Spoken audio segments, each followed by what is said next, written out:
What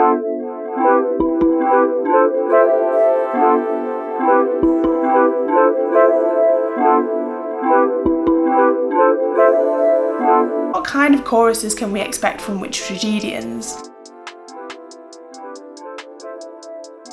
Aeschylus had the chorus of the Furies in the Eumenides, so the third play in his trilogy, the Oresteia.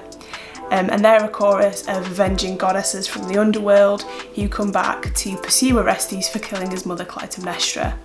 It's the kind of sequence of crimes coming off the back of Clytemnestra killing Agamemnon. That aside, Aeschylus is quite fond of having a chorus of elders. One of them, really notably is the Agamemnon, where the Argive elders give a male voice and a male perspective and react to Clytemnestra, who's quite a dominant woman and quite a controversial woman as well. The other three, the remaining three, so we've had supernatural elders, the other three are women.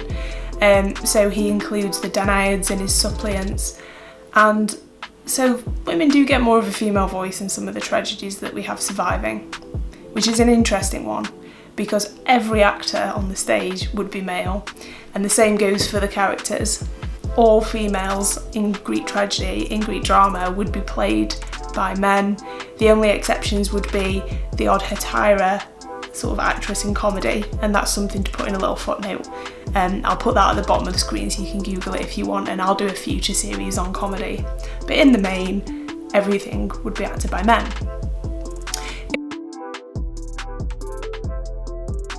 Sophocles has 2 of his surviving 7 plays with female choruses, 2 of his surviving 7 plays with sailors, and 3 of his surviving plays with elders. Now the sailors bring up something really interesting from Sophocles. They are a good gauge, really, these choruses, of what the plays are about and what the tragedians are interested in. And Sophocles has a couple of military plays, such as Philoctetes and Ajax. But the couple with sailors suggests that we're on a kind of military expedition and we're following the key action around, whereas quite often the chorus would be local. It's a bit anomalous if the chorus of a tragedy isn't local, but I'll point out those exceptions.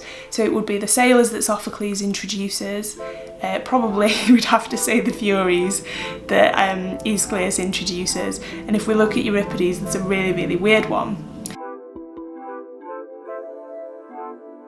So when we move on to Euripides, of 17 extant plays, or 17 plays that I counted here, 14 have female choruses, and sometimes the chorus are the main characters in a way. So say with Euripides' Trojan women, they form, the main focal point of the whole play. Yes, there are some women in there that are more notable protagonists, characters, but these women, these choruses are kind of more involved, and it's a bit unusual. But Euripides is quite famous for giving a voice to women, and that's something that the comedian Aristophanes makes fun of him for in Frogs, and I'll pop the reference below to that for you.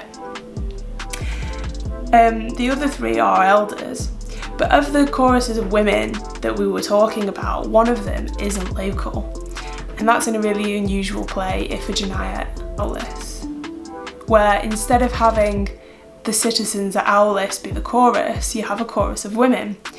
And this is the play where Euripides shows Agamemnon to kill his daughter.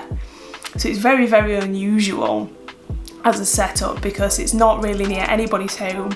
It's in this wasteland where the Greek soldiers have gotten stuck, but it's not the local women that are there, it's Boeotian women who have followed the campaign across Greece because they want to see the soldiers. So they're treating the soldiers as kind of celebrities in a way, and they're following them round and they're kind of a bit besotted with them.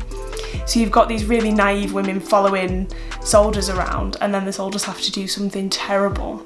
But it kind of affirms the idea that there's nothing at Aulis to stay for, there's nothing there to settle them.